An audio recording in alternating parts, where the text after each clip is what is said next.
Assalamualaikum warahmatullahi wabarakatuh. Kami dari kelompok 1 akan mempresentasikan tugas kimia. Perkenalkan, nama saya Davina Salsyabila. Nama saya Disafania Sukma. Perkenalkan, nama saya Siti Ayu Fitriah. Perkenalkan, nama saya Munira. Nama saya Tasya. Nama saya Nita. Nama saya Salafi. Saya akan menjelaskan tentang suspensi. Suspensi adalah campuran suatu fluida yang mengandung zat padat, atau dalam kata lain, campuran heterogen yang mengandung zat padat dan zat cair lalu dilarutkan ke dalam zat cair tersebut. Saya di sini akan menjelaskan latar belakang suspensi. Suspensi pada umumnya merupakan campuran heterogen.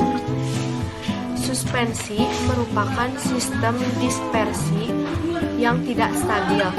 Cepat lambatnya suspensi mengendap tergantung besar kecilnya partikel zat terdispersi. Semakin besar ukuran partikel, semakin cepat pula proses pengendapan.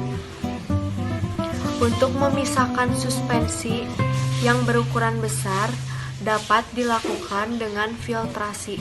Di sini saya akan menjelaskan tentang pengertian koloid. Koloid merupakan suatu sistem dispersi yang ukuran partikelnya lebih besar dari larutan tetapi lebih kecil dari suspensi. Terima kasih. Assalamualaikum warahmatullahi wabarakatuh. Perkenalkan, nama saya Tasya Ulan. Saya di sini akan menjelaskan tentang latar belakang koloid.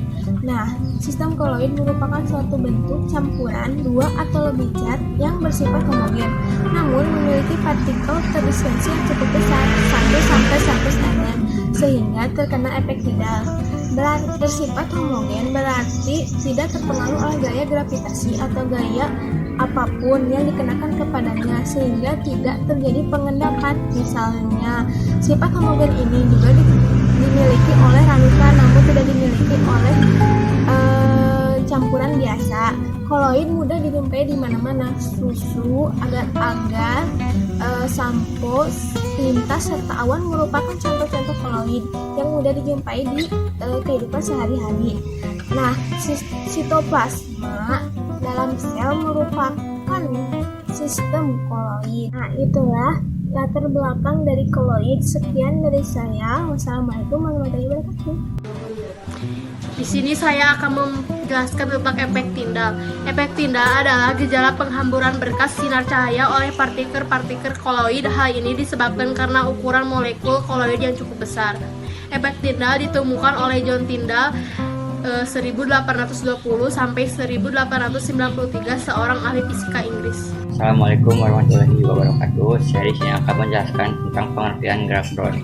Gerak Brown adalah gerakan terus-menerus dari suatu partikel zat cair atau gas. Artinya partikel-partikel ini tidak pernah dalam keadaan stasioner atau sepenuhnya diam. Assalamualaikum warahmatullahi wabarakatuh. Saya di sini akan menjelaskan tentang adsorpsi. Adsorpsi adalah peristiwa yang mana suatu zat menarik zat lain yang ada di sekitarnya untuk berinteraksi serta berikatan dengan zat tersebut. Koagulasi adalah suatu proses yang rumit di dalam sistem koloid darah yang memicu partikel koloidal dispersi untuk memulai pembekuan dan membentuk trombus. Di sini saya akan menjelaskan pengertian dari larutan. Larutan adalah campuran homogen yang terdiri dari dua atau lebih zat. Ini saya akan menjelaskan latar belakang larutan. Larutan adalah campuran homogen yang terdiri dari dua atau lebih zat. Zat yang jumlahnya lebih sedikit di dalam larutan disebut zat terlarut atau solut. Sedangkan zat yang jumlahnya lebih banyak daripada zat-zat lain dalam larutan disebut pelarut atau solvent. Komposisi zat larut dan pelarut dalam larutan dinyatakan dalam konsentrasi larutan. Perbedaan suspensi, koloid, dan larutan. Menurut ukuran partikel, suspensi lebih besar dari 10 pangkat min 4 cm atau lebih besar dari 100 nanometer. Koloid 10 pangkat min 3 cm sampai dengan 10 pangkat min 5 cm atau 1 nanometer sampai dengan 100 nanometer. Larutan lebih kecil dari 10 pangkat min 7 cm atau lebih kecil dari 1 nanometer. Menurut ukuran fisik, suspensi heterogen dapat dilihat pada mikroskop biasa. Koloid secara makroskopis bersifat homogen, tetapi heterogen jika diamati dengan mikroskop ultra. Larutan homogen tidak dapat dibedakan walaupun menggunakan mikroskop ultra. Menurut jumlah fase, suspensi 2 fase, koloid 2 fase, larutan 1 fase. Menurut kestabilan, suspensi tidak stabil, koloid stabil, larutan stabil. Menurut cara pemisahan, suspensi dapat disaring, koloid tidak dapat disaring dengan kertas saringan biasa, kecuali dengan kertas saringan ultra. Larutan tidak dapat disaring. Beberapa contoh suspensi: campuran air dengan minyak, campuran air dengan pasir. Koloid: campuran air dengan sabun, campuran air dengan susu.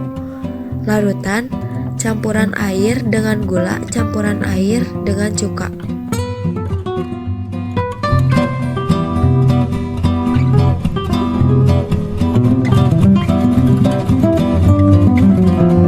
Telah diamati